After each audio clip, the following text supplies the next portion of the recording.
E aí, gente, para quem não me conhece, eu sou o Gabriel Francisco e hoje a gente vai falar sobre a criança. Para quem não conhece, eu também sou psicanalista e tatuador.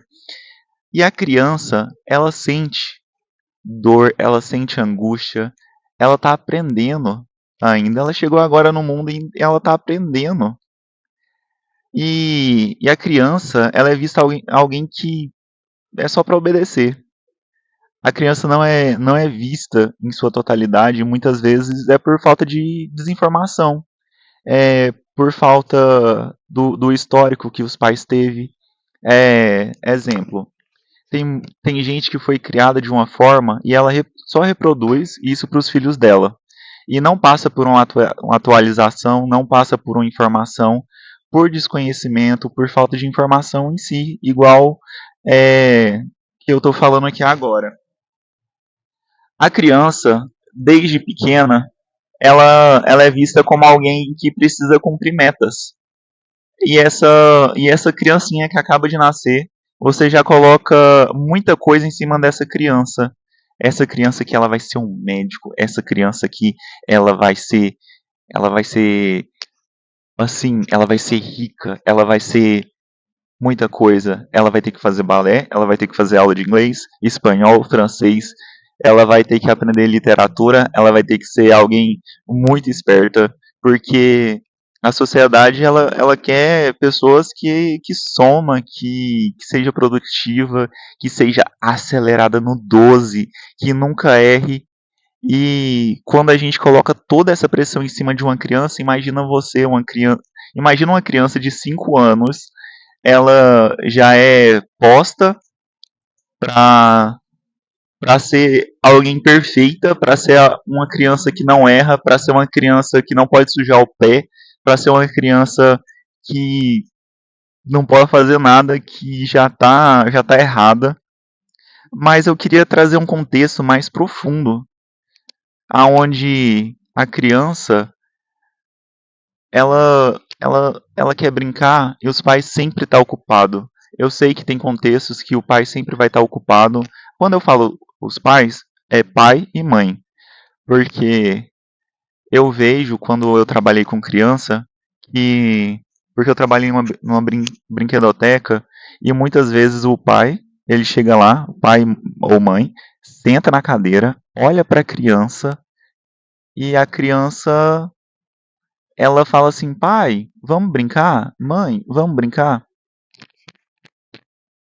O pai tá cansado, o pai tá no Instagram rolando o feed.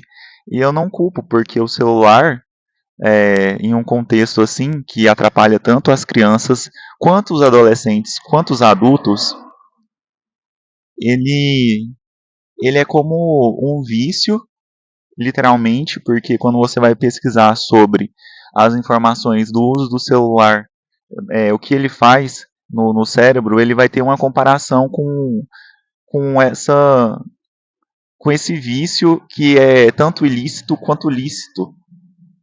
Ele vai ter essas comparações, ainda mais o ilícito, ele é comparado a um tipo de vício.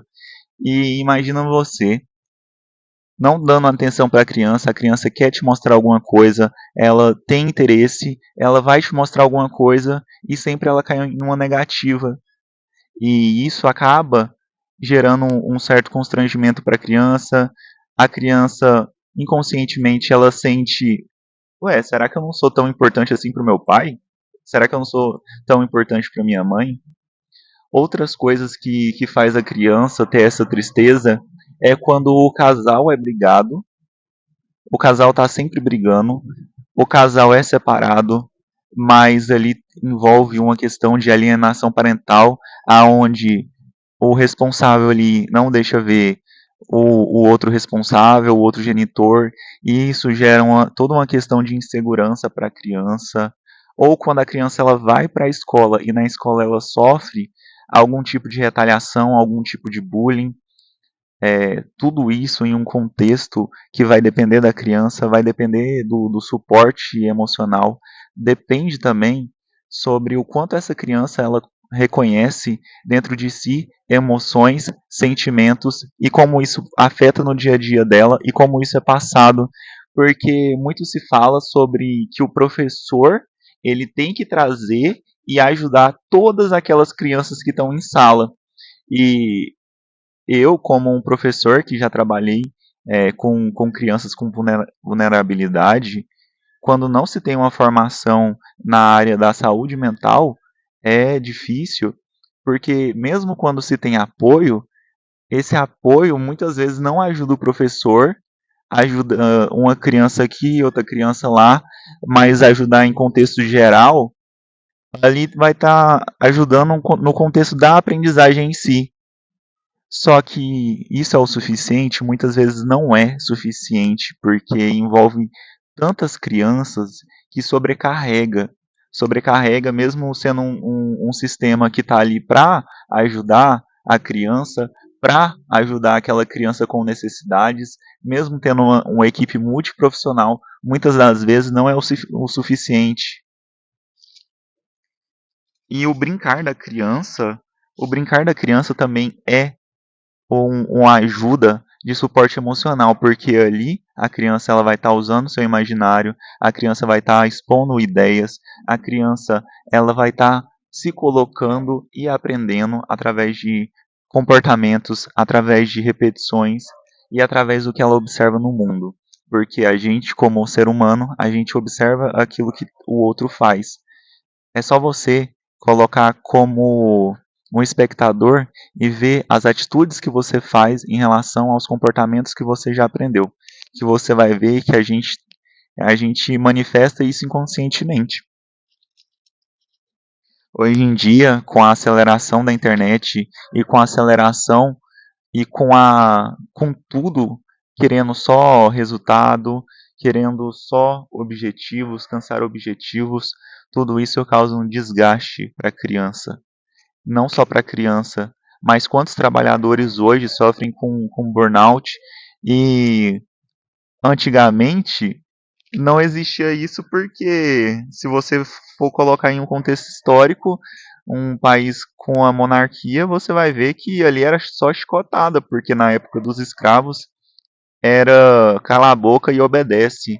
Cala a boca porque eu tenho dinheiro e eu tenho riqueza, eu sou dono dessa terra e você, eu não tô nem aí para você. Isso também era colocado para as crianças, era colocado aquelas crianças era colocado para trabalhar e assim foi o que acontece no nosso país. Aconteceu historicamente, você pega todo um contexto histórico para você ver que guerras que geravam preocupações para o indivíduo, para a criança, para toda aquela população, e pouco tempo veio aquela, aquela crise que a gente teve que preocupou diversas pessoas, que teve que usar a máscara, que teve que ficar em quarentena.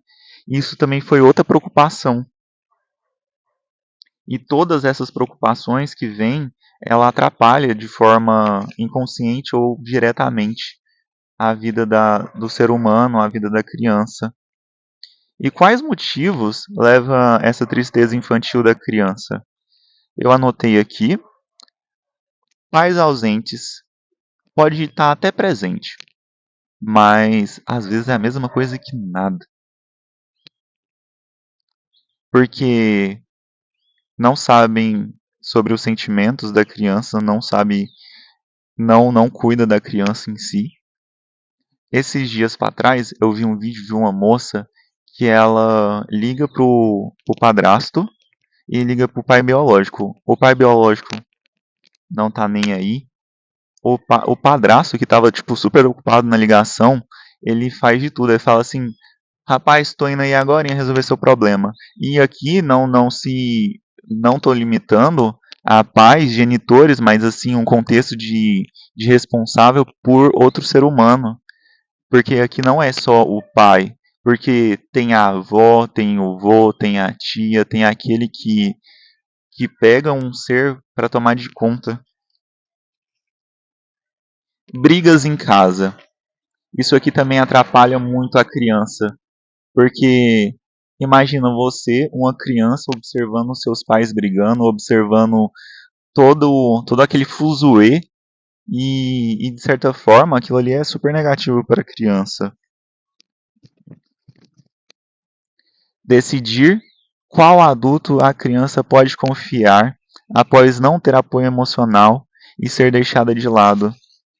Após um trauma, após a criança ter tido experiências negativas, imagina ela tentando ter que confiar, tentando que pensar assim, rapaz, como é que eu vou confiar nessas pessoas que me tratam mal, que me deixam marcas na minha pele, que, que tá me maltratando. O bullying na escola. O bullying na escola, professores, educadores, em geral, eles colocam a pauta do bullying na escola. Trazendo vários tipos de contexto, trazendo vários teatro, trazendo profissionais para dentro. Foi até um tempo atrás um assunto que gerou discussões até em jornais, o tanto de dano que jovens estavam levando para a escola e adultos também estavam, de certa forma, colocando dano e tem coisas que não pode falar no YouTube, mas de certa forma devastando ali a questão da escola, colocando muito medo e gerando muita insegurança. Casos de alienação parental também, professores que não conseguem dar o suporte.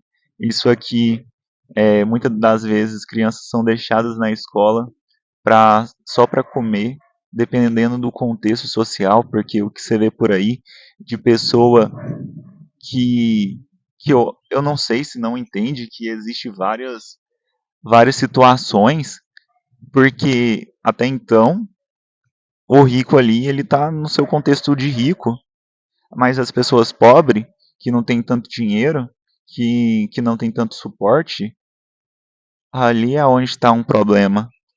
Eu sei que nos ricos também tem um problema, nos pobres também tem um problema. Um problema é um problema. Ah, e agora, qual caminho seguir para ajudar a criança? O responsável, ele precisa acolher a criança. O responsável precisa conversar mais com essa criança. Se a criança tiver uma dúvida, responde de uma maneira que seja ali, dentro de um contexto mais para a criança. Ter paciência, procurar ajuda profissional quando você não consegue por si só.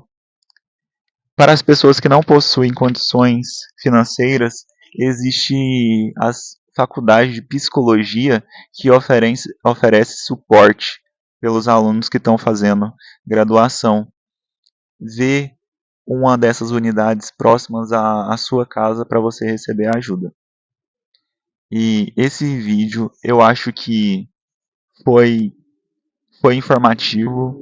Acredito que deu aqui para você observar diversos contextos onde essa criança ela pode sentir essa angústia, pode sentir tristeza. Compartilhe esse vídeo, comenta, curte, não deixe de clicar aqui nos outros para você continuar acompanhando. Eu sou Gabriel Francisco, sou psicanalista, tatuador, já trabalhei com criança e é isso. Até o próximo vídeo e até mais. Vamos desligar esse trem.